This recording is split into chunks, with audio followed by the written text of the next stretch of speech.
देश विदेश की खबरों को जानने के लिए हमारे चैनल को सब्सक्राइब कीजिए और बेल आइकन को क्लिक कीजिए। नमस्कार, सत श्री अकाल, आदाब अर्जे। मैं मोइनुद्दीन जमाली, एचडीएस न्यूज राजस्थान से। आज की बड़ी खबर, आज केंद्र सरकार के खिलाफ जयपुर के अंदर राजस्थान सरकार कांग्रेस ने हल्ला बोल प्रदर्शन कर दिया है, क्योंकि पेट्रोल डीजल के दाम इतने बढ़ चुके कि कच्चा माल तैयार होने के बाद इतना सस्ता पड़ता, उसके बावजूद केंद्र सरकार ने इसकी कीमतें इतनी बढ़ा दी है कि गरीब जनता इसका बोझ झेल नहीं पा रही। वहीं पर राजस्थान सरकार के उप मुख्यमंत्री सचिन पायलट, ऊर्जा मंत्री बीडी कल्ला जी, परिवहन मंत्री प्रताप सिंह खाचरियावास और मुख्य सचेतक महेश जोशी जी उपस्थित रहे और सभी गणमान्य लोग वहां पर आए और इनकी कीमतों पे, बढ़ती हुई कीमतों पे लगाम लगाने के लिए सरकार से गुहार लगाई। केंद्र सरकार के खिलाफ सभी लोगों ने हल्ला बोल प्रदर्शन किया। जानते हैं कि इन्होंने क्या क्या कहा। मौजूद हैं केंद्र सरकार की नीतियों के कारण पेट्रोल डीजल की बढ़ती हुई कीमतों के विरोध में धरना प्रदर्शन जो यहाँ राजस्थान प्रदेश कांग्रेस कमेटी के कार्यालय में हुआ है, यहाँ सभी लोग मौजूद हैं। जानते हैं हम इन सभी लोगों से कि ये सभी लोग क्या चाहते हैं, केंद्र सरकार की नीतियों के खिलाफ क्या क्या इनकी मांगे हैं।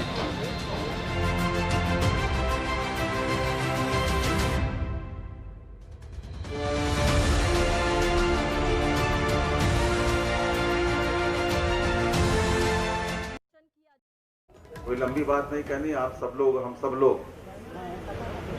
जिस उद्देश्य को लेकर आए हैं कि अपनी मांग करें, केंद्र सरकार को याद दिलाएं कि जब जब थोड़ी सी बढ़ोतरी होती थी तब तक किस तरीके का प्रदर्शन भारतीय जनता पार्टी करती थी जब केंद्र में कांग्रेस की सरकार थी।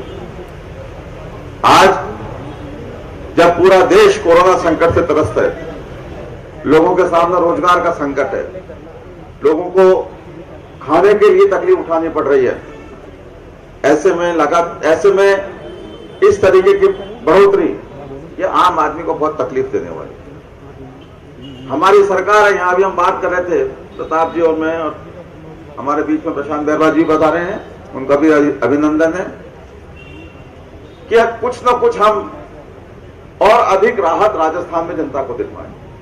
हम आदरणीय हमारे उप मुख्यमंत्री जी से भी आग्रह करेंगे, उनसे अलग से बात करेंगे कि चाहे बिजली की दरों की बात हो या दूसरी समस्याएं जो हमारे साथी कार्यकर्ताओं ने उठाई है, अगर संभव हो तो उस पर भी विचार करें। हम राहत देने की बात कर रहे हैं और लगातार मार हम पर बढ़ती कीमतों की हो रही है डीजल पेट्रोल की।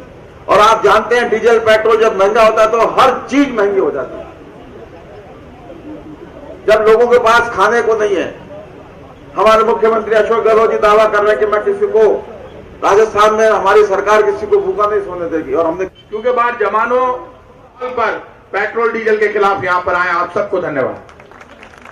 और धन्यवाद इस बात का भी कि 5 वर्ष तक यही सचिन पायलट जी हैं, यही महेश जोशी जी हैं, यही बीडी कल्ला जी हैं, तमाम मंच, यही रमेश मीणा जी हैं, ममता भूपेश जी हैं, रफीक खान जी, राजेंद्र यादव जी, तमाम मंच वही मंच है जो 5 वर्ष तक राजस्थान की जनता के लिए, आम आवाम के लिए राजस्थान की बीजेपी की सरकार से लड़ रहा। और उस बीजेपी की सरकार को हराने में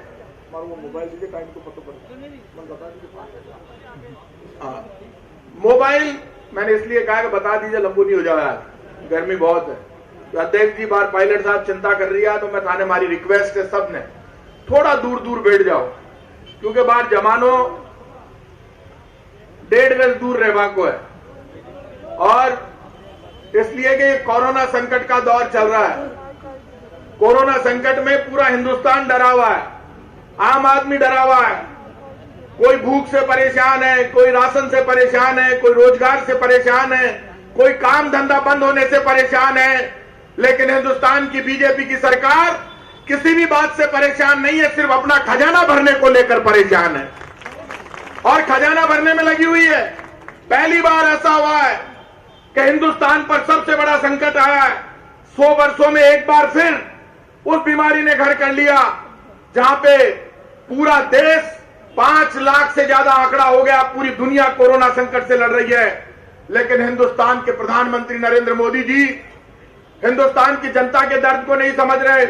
20 लाख करोड़ के पैकेज की घोषणा होती है, 5 दिन तक भारतीय जनता पार्टी के चुनाव घोषणा पत्र की तरह निर्मला सीतारमण जी रोज आती है टीवी पर, रोज 20 लाख करोड़ के पैकेज की घोषणा करती है, बड़ी बड़ी बातें करती है। बीच में राहुल गांधी जी मजदूरों के बीच में जाते हैं, जाकर मजदूरों से फुटपाथ पर मिलते हैं।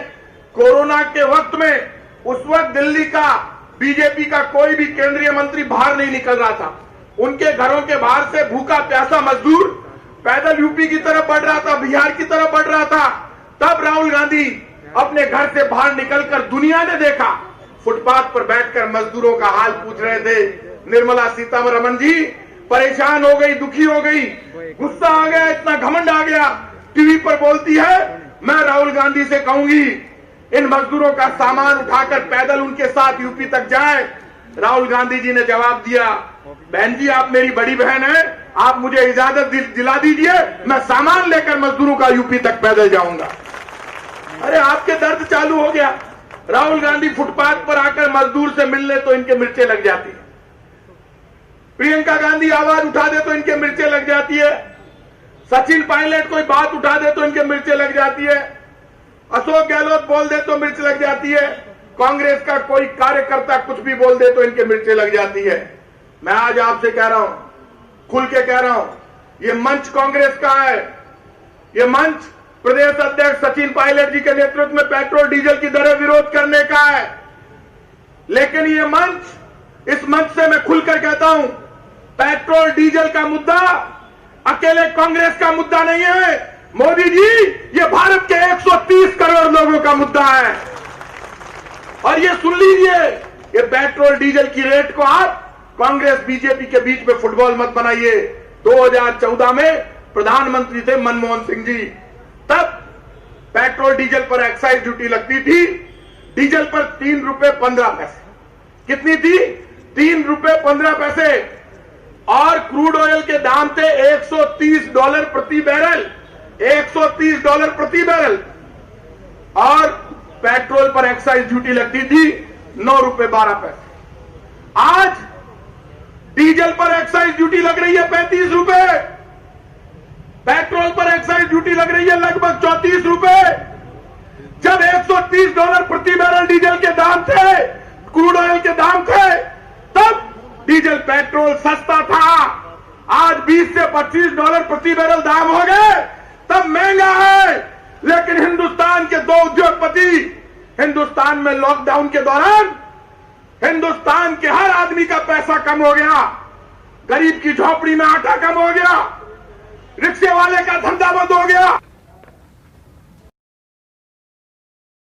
सिंगल मंत्री एक ही जवाबदेही मंत्री साहब एक ही हमारे।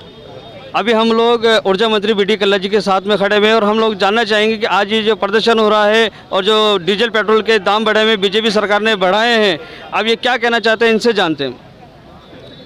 अंतर्राष्ट्रीय स्तर पर जो कच्चा तेल है उसकी कीमत पूरे विश्व में कम हुई है, तो उसके आधार पर यहाँ पर डीजल और पेट्रोल 20 से 25 रुपये लीटर सस्ता होना चाहिए।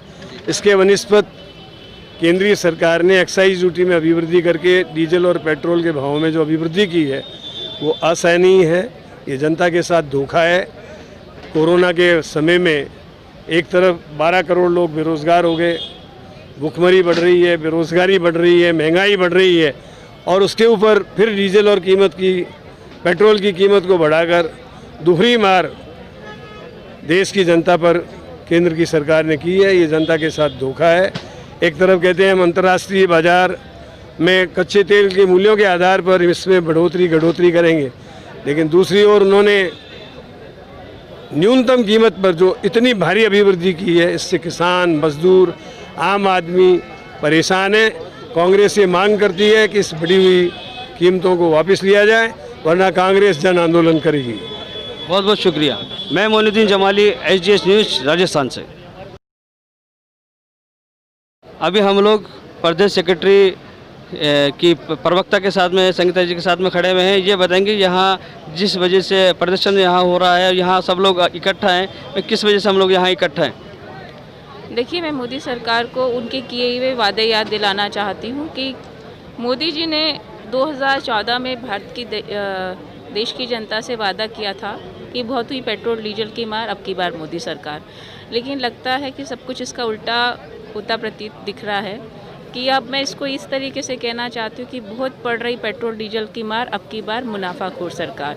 क्योंकि जो भारतीय जनता पार्टी है उसका जो खजाना है वो सिर्फ अपने खजाने को भरने में लगी हुई है, लेकिन जनता को, जबकि पेट्रोल डीजल जो इंटरनेशनल मार्केट में है वो बिल्कुल बॉटम में चला गया, यानी कि इतना कम हो गया कि क्रूड ऑयल रखने के लिए, यानी कि स्पेस देने के लिए, पैसा तक देने के लिए कंपनियां तैयार थी। तो आप अंदाज़ा लगा सकते हैं कि पेट्रोल डीजल इंटरनेशनल मार्केट में बिल्कुल कम होता चला गया। लेकिन भारतीय जनता पार्टी ने देश की जनता को सिंगल पैनी भी राहत नहीं दी, जबकि उसका सीधा फ़ायदा जनता को मिलना चाहिए था।